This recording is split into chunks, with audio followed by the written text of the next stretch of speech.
It's time to learn about recursive sequences. That was my dramatic voice.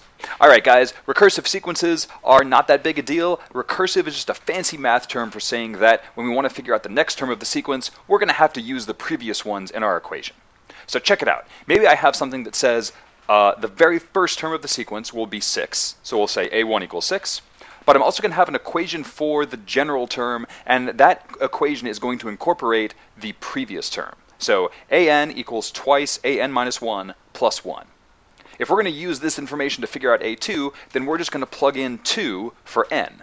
And what we're going to get is a2 is twice a1 plus 1. We know that a1 is 6, so plug that puppy in, and we're talking about 2 times 6 plus 1, and that's just 13. Now we know a2, guys, and we can use a2 to figure out a3.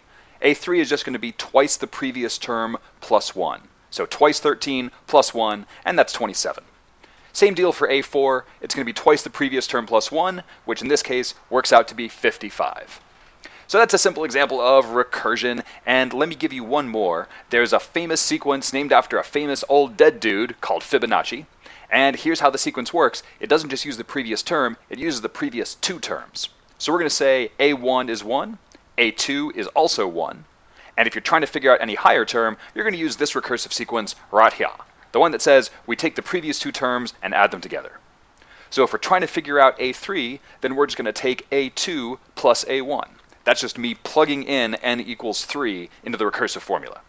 Adding together a2 and a1, that's just 1 plus 1, dudes. That's no big deal. It happens to be 2. And last but not least, if we're going to figure out a4, well, that's just going to be the previous 2 terms added together. So that's a3 plus a2, which is 2 plus 1, which in case you didn't know, dudes, that's just 3.